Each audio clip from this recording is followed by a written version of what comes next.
Hello everyone and welcome to Pompano Beach Vibes. Today we're going on a special ride-along with Nova University for sea turtles. Now when I was a child I used to watch Jacques Cousteau, and I feel that this is a continuation of something that he has done with this program. I think that Jacques Cousteau would be very proud of his people who have been putting in over 30 years of protecting sea turtles. So without further ado, we'll show you this video, and just know that not only is this educational and informational, it's also actionable because you can actually donate money towards helping a cause, and you can even have a nest donated in your friend's name or your own name or whoever's name, and you can keep track of what's going on with the nest that you have adopted. And all of it is tax deductible, and I find that's outstanding. So no excuses, go out there and help save the sea turtles. So without further ado, here's the video. And thank you once again for watching Pompano Beach Vibes. Here are today's heroes protecting our endangered sea turtles in Broward County, Florida. These dedicated professionals are on the front lines ensuring sea turtles for generations to come. These are today's heroes. Turtle Power.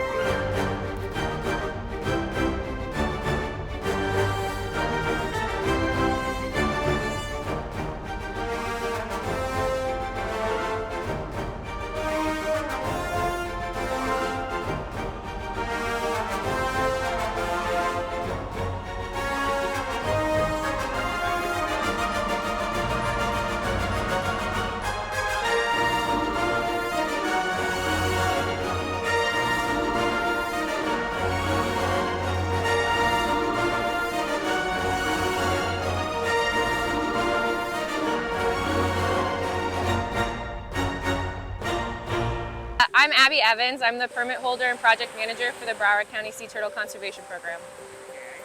And I'm Sarah Cicerelli. I'm the outreach manager and assistant field manager for the Broward County Sea Turtle Conservation Program.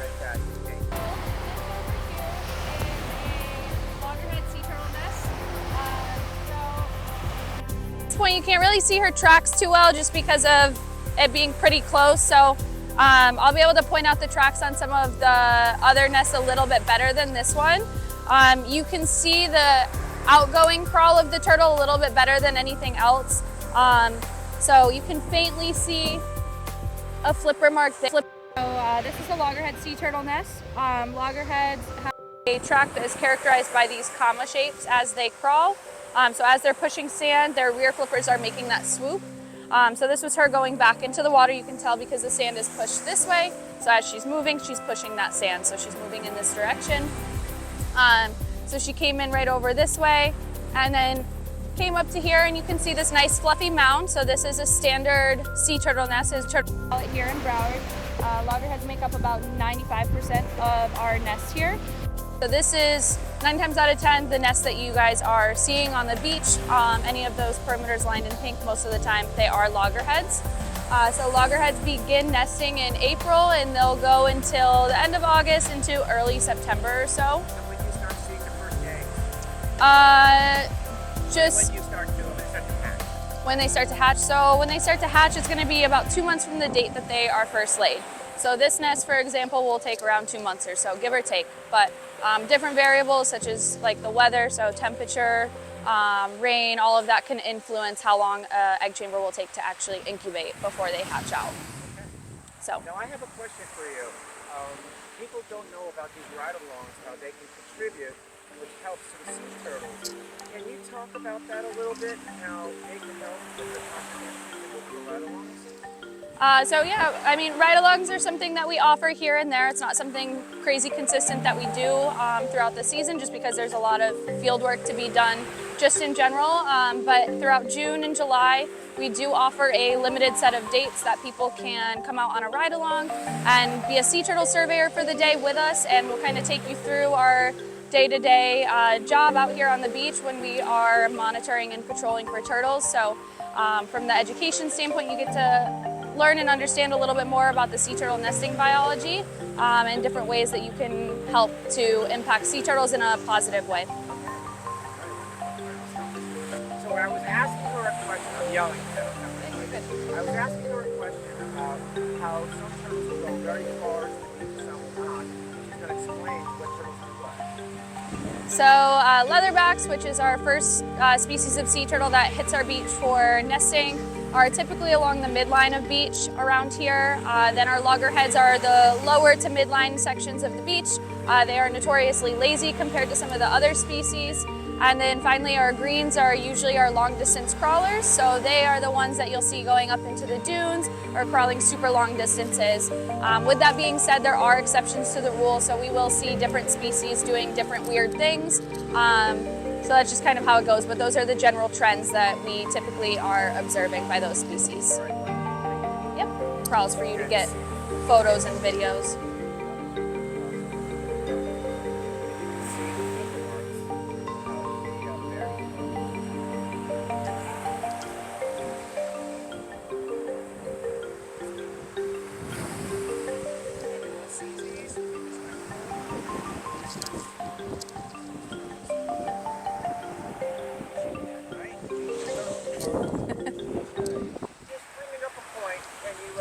Sure. We were talking about? Yeah, so sea turtles nest at night, and those nests will hatch at night. It's just the safest time for them.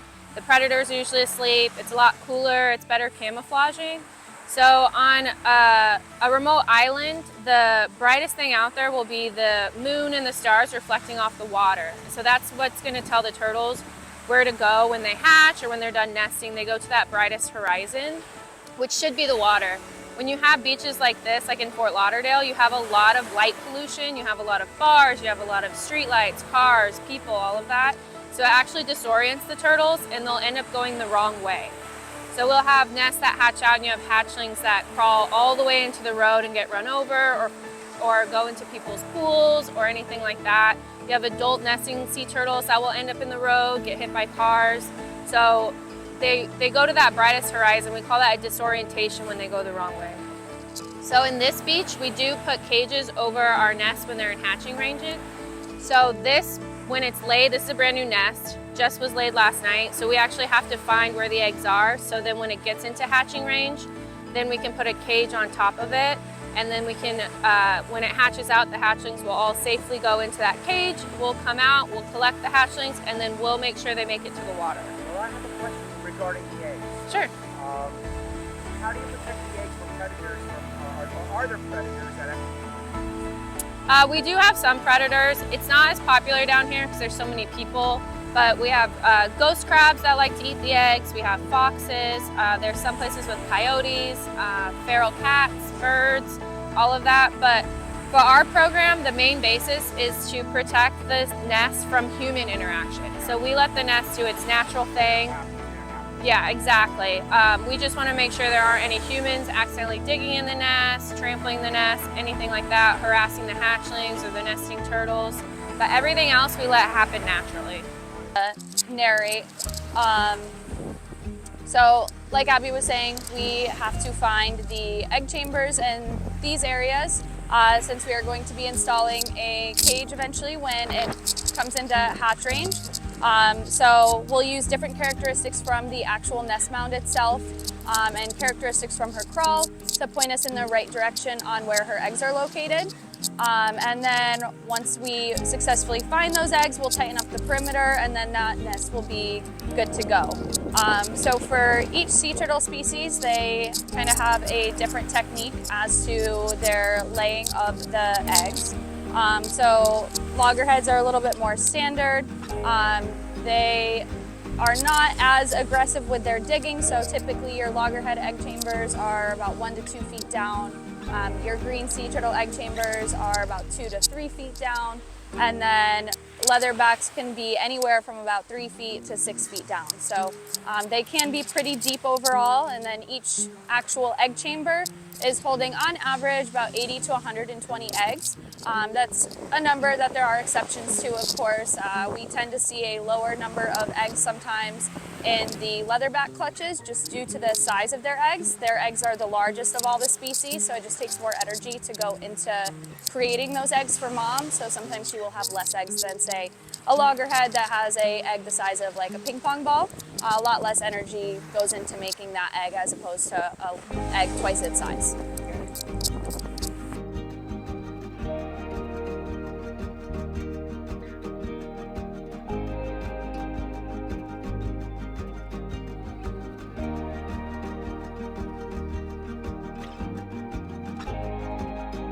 you want to see the eggs?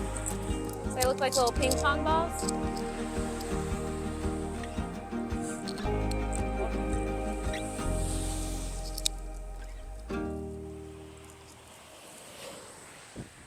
And the cool thing about sea turtle eggs too is that they do have a little bit of give to them, so it's not like a chicken egg, if you will. The egg is a little bit softer, it's porous, so you'll still have gases and stuff passing through. The egg has a little bit of give and flex to it because when the mom is dropping, right, if your egg chamber is anywhere from 1 to 6 feet deep in the sand, those eggs could easily break if it was a hard shell egg. If you were to just drop a chicken egg from the ground, it would splat. So this is one of the adaptations that sea turtles have to help avoid an egg breaking. That's not to say that an egg couldn't end up breaking, but typically they won't break from natural reasons at all. But that's one of the cool adaptations for the sea turtles. So now you're just repositioning exactly where they are? Correct, yep. So that way when we go to install that cage in another like month and a half or so, we will be able to accurately put that over the egg chamber. So when the eggs do decide to hatch out, those hatchlings will be safely restrained in that cage at night. And then we have a evening crew that will actually come out to the beach and check on these cages for us. And what they're doing is they're checking for signs of hatch out or turtles within the cage. If they do see turtles in the cage, they will safely remove them and then release them and make sure that they are actually going into the water as opposed to disorienting and subjecting themselves to exhaustion and predators and things of that nature. So here in this area of the Fort Lauderdale Strip and then parts of the Hollywood Broadwalk, we cage every other nest. So one is kind of a control, the other is a cage to help restrain the hatchling safely, just so we have a comparison of what is going on. So those are our morning crew helps to do this aspect of it. Our caging crew will actually monitor those cages throughout the night and check on the hatchlings as they decide to come out. Yeah. See that all these have a number. So you were saying? Yep, so the numbers, it's just a nest number. It just allows us to associate our data with a particular nest so we know what goes with what. So it's just a way of organizing everything on the back end of things in our database. So that's all that is to that aspect of things. Here we have another loggerhead sea turtle nest. You're in from the water, crawled further up, and what she does to kind of start her nesting process is what she'll do is create a body pit as the first step. So the body pit is just when she is pushing all of the soft sand away, she's kind of shimmying around to get to that hard packed sand. Then what she'll do is she will use her rear flippers to dig out her egg chamber. So the process can take a little bit. Once she's content with the depth and the shape of her egg chamber, she will begin dropping her eggs. So again, she's dropping usually on average anywhere from 80 to 120 eggs. After she does finish dropping all of her eggs, she'll use her rear flippers to pack the sand back in. And then finally what she'll do is she will use her front flippers to camouflage the nest site and create this mound.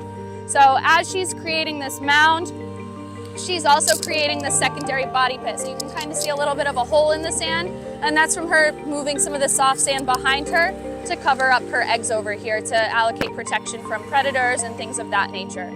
After she's done nesting, you can see her crawl right here. Again, she's got those comma-shaped marks. The sand is being pushed back, so you can tell that she is traveling in this direction. So as she travels, the sand pushes back as she scoots forward. So now I'm mic'd up so you can probably hear me better too. So I asked her about the process of predators and how many survive out of all of this wonderful nesting that you see. Yeah, so for the survival rate of sea turtles to adulthood, we're typically looking at 1 out of every 1,000 that are actually surviving to adulthood from the hatchling stage. So it's a pretty low odds that the sea turtles unfortunately have to face. There are a lot of predators that they have to deal with throughout their lifetime. The average sea turtle takes anywhere from about 20 to 30 years to mature, which means it takes them a while to get to a larger size where predators won't be going after them. And that's your average range for when a sea turtle matures. We do have some species that will mature earlier than that. But as the turtle gets to that adult size, really the only predator that is going after them is typically sharks. So luckily when they do get to that age, their list of predators diminishes. Okay. However, it does take them a while to get to that point. So they are susceptible to a lot. Additionally, that statistic drops even lower when you start to account for the different human-related impacts on sea turtles, which there are a lot, unfortunately. And when you start to include the other aspects, so things like disorientation due to coastal lighting, fishing and entanglement issues out there in the open ocean, whether it's recreational or commercial fishing. You also have pollution, oil spills, plastic pollution, where they're constantly eating this stuff. So 1 in 1,000 only make it, huh? Yeah, and then when you add into the human side into things, it's more like 1 out of every 10,000. Okay, wonderful. Wow. So it drops wow, down. that's why this is so important. Drops down a good bit. So yes, definitely very important to keep up with the conservation efforts and do as much as we can, both on the beach Could you side imagine of if things. humans had 1 in 10,000, 1 in 1,000 shot to survive? We wouldn't survive as a species. That's incredible. That's incredible. I think what you're doing is awesome work. I want to emphasize something here because we were talking about it in the buggy. Only these ladies here who are authorized can touch these nests. So when I show you, and if I get authorized to show it, you are not allowed to touch it. And if you do get caught touching it, you're going to federal prison. So don't do it.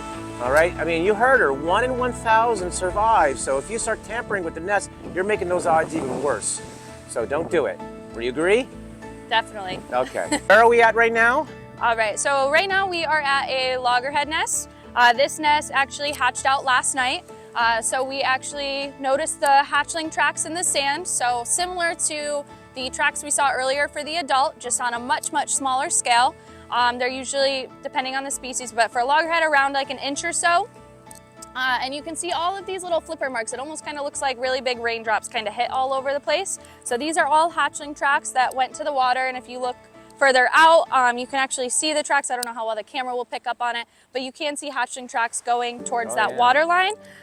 You can also see, side trip, some hatchling tracks going this way as well. So there's a track going this way, this way, this way.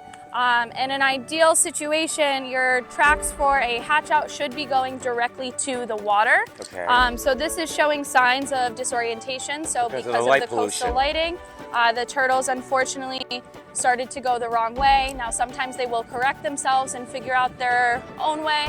Other times, like we were mentioning earlier, they will go completely west, at least in our case, go towards the different roads, properties, pools, things of that nature. We do also have some volunteer groups in the Broward area too that work with us at night, so we kind of help each other out, and they will help respond to hatchling disorientation as well. So lots of collaborative efforts on the conservation side of things. Fantastic. Here, and let me know when you're ready because we're going to have some. Go ahead. I want to zoom in to hatchling's head sticking out. That's one of the loggerhead turtles' heads right there. Move this guy out of the way.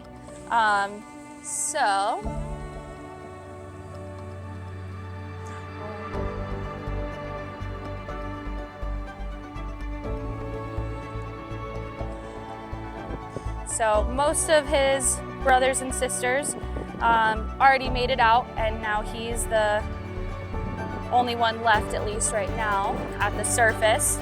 There could be some others that are gonna work their way out. Typically you have a couple waves of a hatch out, so sometimes they might hatch out again the next day. So what we'll do is we'll mark this as a nest that is hatched. 3 days from now, we will actually perform a excavation. To make sure that they're all out. That's one of the reasons. So that's just kind of a fancy way of saying nest inventory. So after everything has done its own thing, we'll let everything happen naturally. 3 days later, we'll go in and perform that nest inventory. We're digging down into that egg chamber and taking out all of the contents. So we're going to take out all of the hatched eggs, the whole eggs, any potential turtles that were kind of left in there that might not have made the group exit with everyone. And what we're doing mainly is collecting data, so we're trying to get an idea of overall hatch success. Will you help him go to the water, or is he on his own to do it himself? So what we'll do, just because it's warmer out right now, sun's coming up, and it's just earlier or later in the day, we'll pick him up and we're actually going to bring him closer to the water, and we'll release him. But it is really important for the hatchlings to crawl on the sand themselves. It's a way to kind of warm up their muscles and everything after being in an egg for so long. That's true, they have to get their flippers to swim. And if they're not strong enough to crawl on the beach, they're definitely not going to be strong enough to swim. So we'll take this guy. He's going the right direction. He is. He's getting it. It's daytime, so it makes things a little easier. But we'll go down to the water line now. So we'll release him for you. Okay.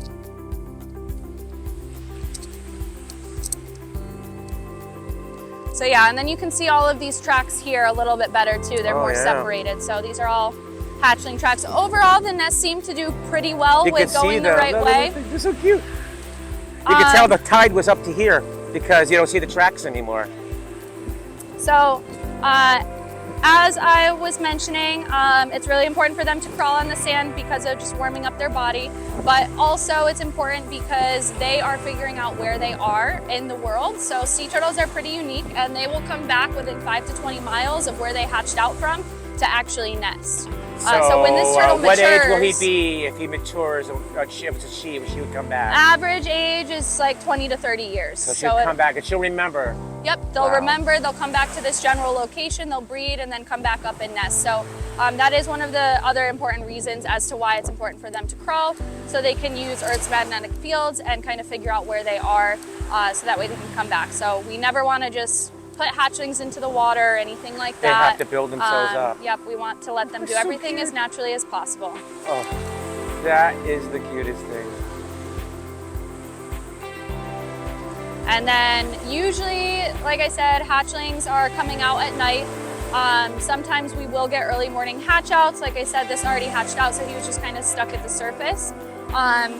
We do have some constraints on when we can release turtles during the day. So if it's before 9 o'clock in the morning, we are able to release them. If it's any time after that, we will hold on to the hatchlings and wait until nightfall to release them safely, so that way it's more similar to the conditions that they are used to hatching out in. Oh, also helps with predators and different things like that. Okay. Oh, that was just amazing.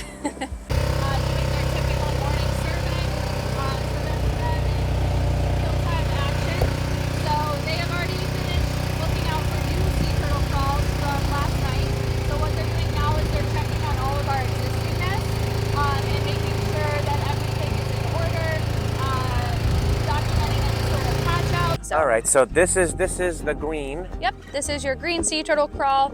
You can also, this is kind of a stick and poke from her tail.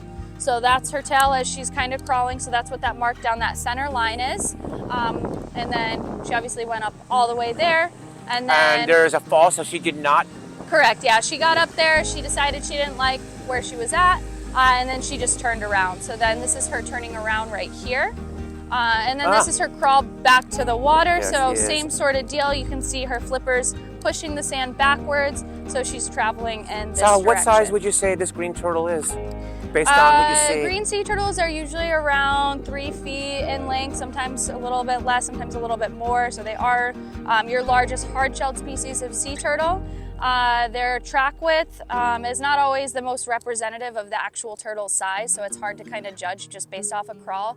But your typical track width, when we go to measure how wide her crawl is, it's usually about 95 centimeters, anywhere to about 144 centimeters. Can you remind me again of the seasons for the green turtle, the nest, and versus the loggerheads? Yep. So leatherback sea turtles are nesting starting in March typically, and kind of fizzle out after June.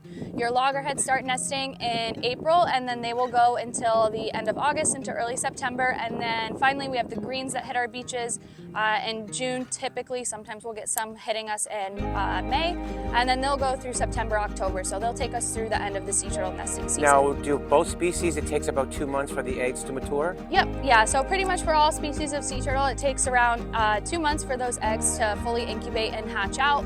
Leatherbacks typically take a little bit longer than the other species.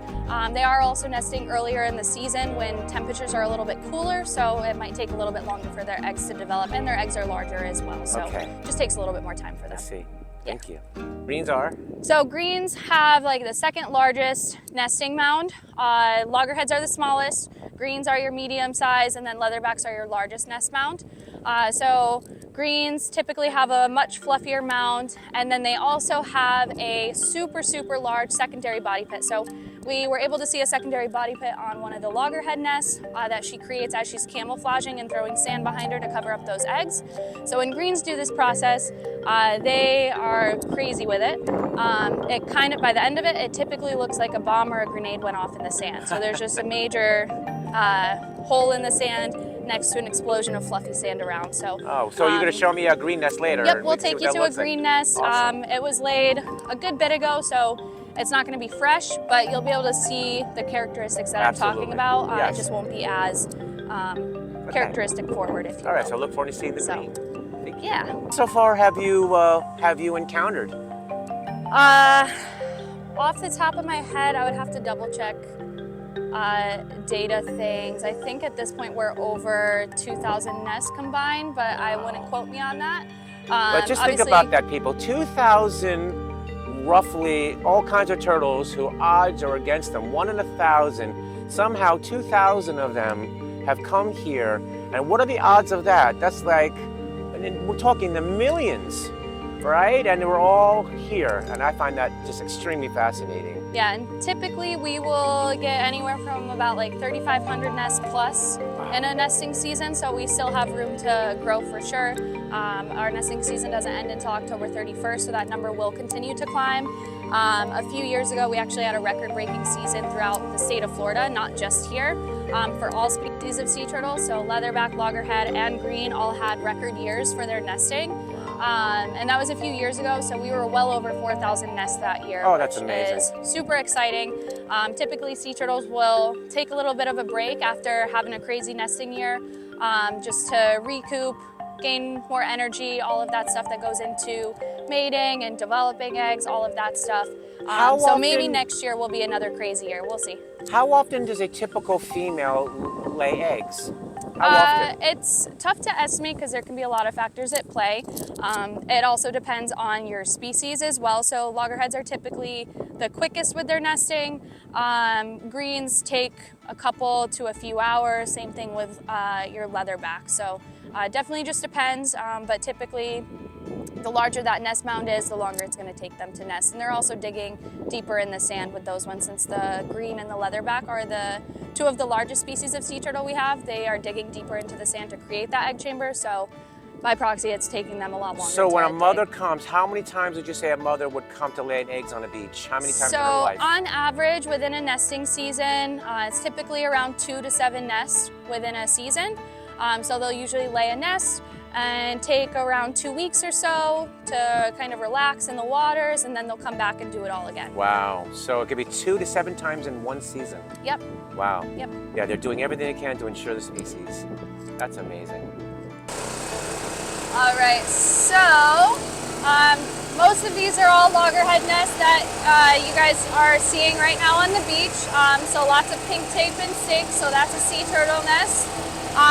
Right now what we're doing is we are going on a hunt to show you a green sea turtle nest. So these are ones that I've already laid over the last month or so that are already incubating. So we'll be able to show you some of the nest characteristics and how that differs from a loggerhead sea turtle. Okay. I am just fascinated by all of these. It's amazing. I think it had a decent body fit, so.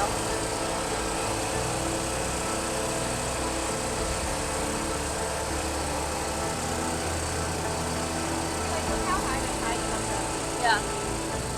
You should just send a picture and be like, okay. All right, so as I mentioned, this is a green sea turtle nest that has already been incubating on the beach for a good bit of time, so we don't have a fresh set of incoming tracks or outgoing tracks to go off of. So You're pretty much just seeing the mound at this point. Now, how old has this been established? I don't know off the top of my head. I would have to go back into That's okay. Data, About a but it's month been or so? within the last month, yeah.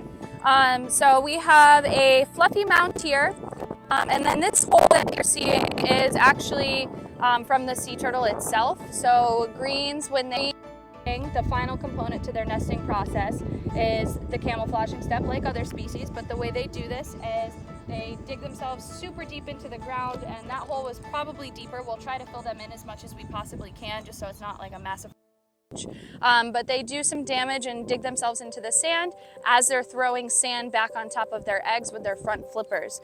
So they're doing this to camouflage their actual egg chamber and where those are located. So in the process of doing that, she's creating that massive hole. So that's another one of the reasons why we kind of say that the green sea turtles are the athletes of the sea turtle world, between their long distance crawlers and then doing things like this in the sand and just making some damage happen. That's interesting. Larger nest area than your loggerheads by a good bit in comparison. Thank you. This has been laid in the end of June, so basically a few weeks. Yeah, a couple of weeks. Just a couple of weeks. Just the cage. I don't have a hammer, unless you want to give me a hammer.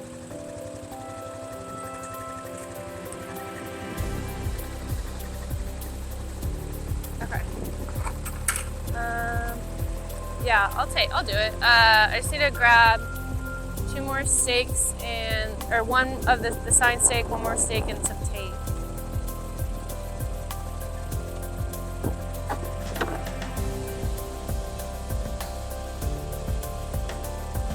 They're part of the wonderful workers who help to keep our turtles safe. Say hi. And Eddie's just absolutely wonderful. So we're going to now cage and nest, and we're so excited. That's correct. Yep. All right, off we go. Okay, so this nest will be hatching out in the next few weeks. Since we're in the area with a lot of light pollution, what we do is install a cage over this nest. The cage, all it does is keep the hatchlings safe, so when they do hatch out at night, they don't go the wrong way, and then we have somebody come out, collect the hatchlings, and then we'll release them safely in the water. Okay. So I'm gonna install the cage, and that's pretty much it. Okay. All right. Well, I'm gonna watch her do this. So this is our cage. We have a door on one side that we'll install facing the water, because during the day we open this door. That way, if the nest happens to hatch out during the It's day, facing the water. and they'll go that That's that very direction. brilliant. Very brilliant. Then we have a door on top, so when we do have hatchlings in there, we can just reach in from the top, pull them out, and go release them. We also have a do not touch sign. A lot of people think these cages are bad or they could harm the hatchlings. They're actually the complete opposite. They're very safe for the hatchlings. They keep them safe, so we want to make sure nobody is pulling these cages out, nobody's messing with the cages or the hatchlings themselves.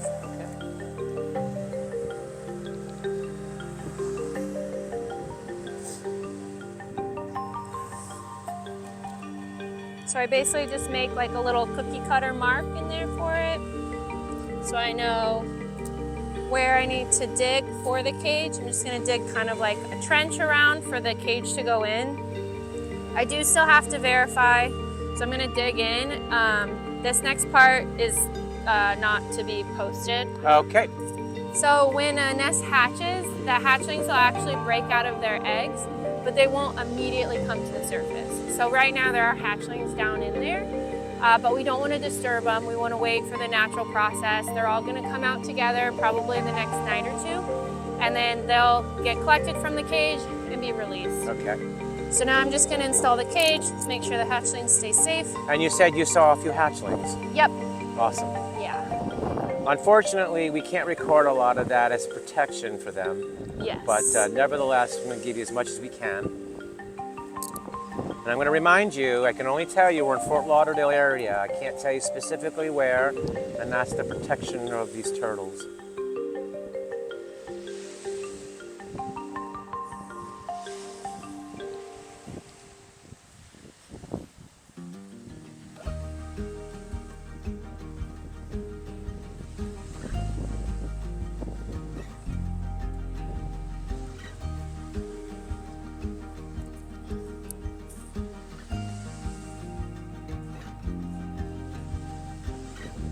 So how deep are the hatchlings in this one? About a foot? Yeah, so the top of the egg chamber usually is about a foot, but then the eggs are kind of stacked on top of each other, so it might go another foot or two down depending on how many eggs. So how many eggs would you estimate here? About 80 eggs or so? Roughly? It's hard to tell, but we have a range that we tell people, so typically 80 to 120. Amazing. Just amazing.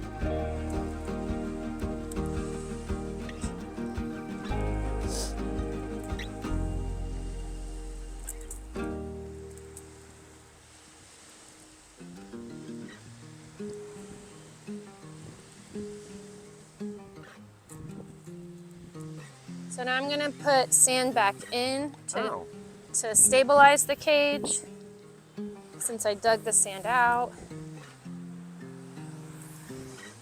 And this one's kind of on a hill, so I'll have to put a little bit extra on the edges. And so basically that little hatch will come right out those little, This right out door, there. yeah, during the day. If it hatched during the day, it'll come out that door. Oh, that's amazing. Because they'll bump up against the rest of it until they find the way out. Mm-hmm. That's smart.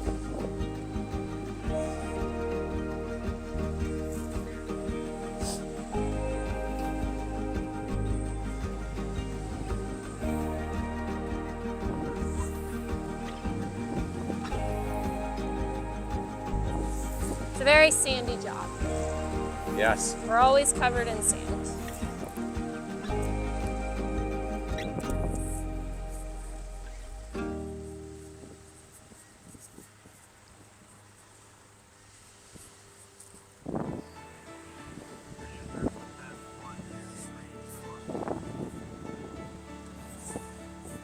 Then I have to put sand along the sides on the outside to stabilize it.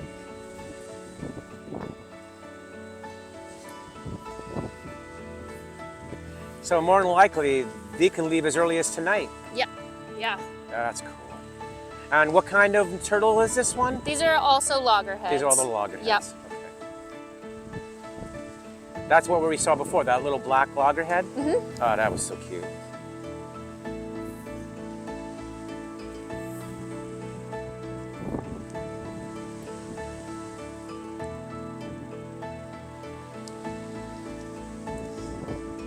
A little bit of finesse to it.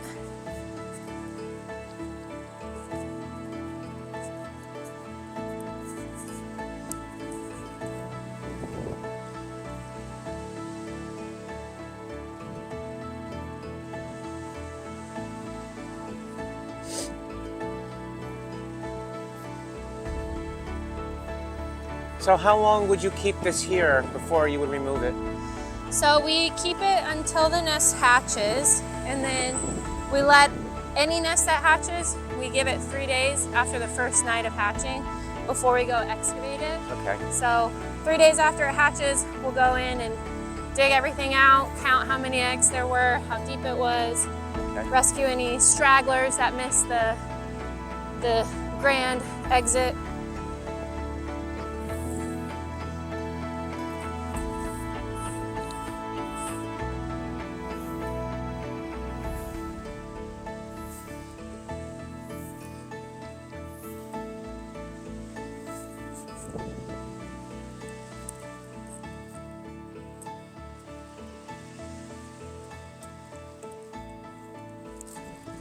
She's ensuring it'll only go out one way, the door. And then we tie a rope to it because when we get extreme tides, they can come and sweep the cage away. So it's just a way to keep it in place. Yeah. And then the last step is to open the door. And we have a crew that comes out at night, and they'll close the door at sunset, and then they'll come check on the cage once every night between 11 and 1 a.m. to see if any hatched out. Yeah.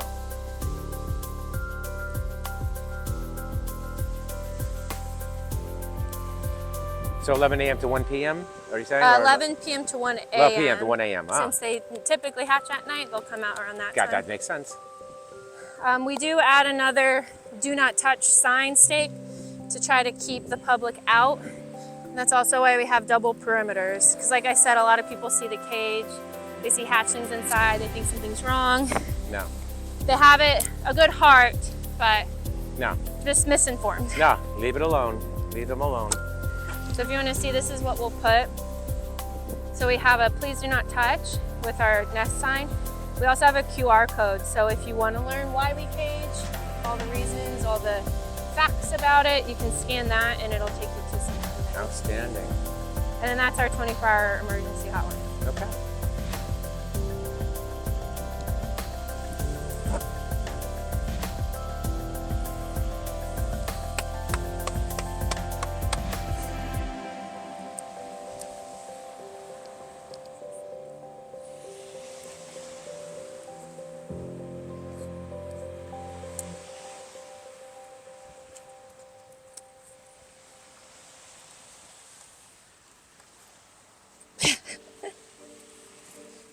Got it.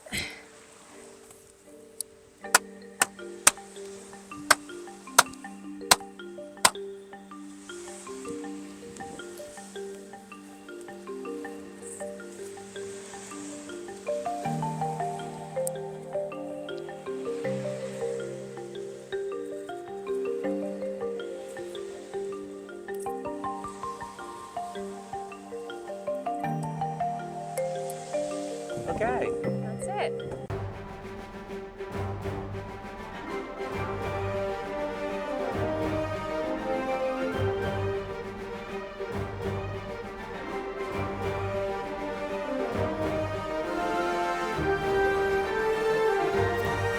You can be a hero too. Help save the sea turtles with your 100% tax-deductible donation to Broward County Sea Turtle Conservation Program. You can also adopt a sea turtle nest for as little as $50 or $75. You can put it in your name or a friend's name, perhaps a donation in the name of your lost loved one. Okay, I wanted to thank you very much for watching Pompano Beach Vibes. And as always, if you like, please like and subscribe and tell your friends. Thank you so much.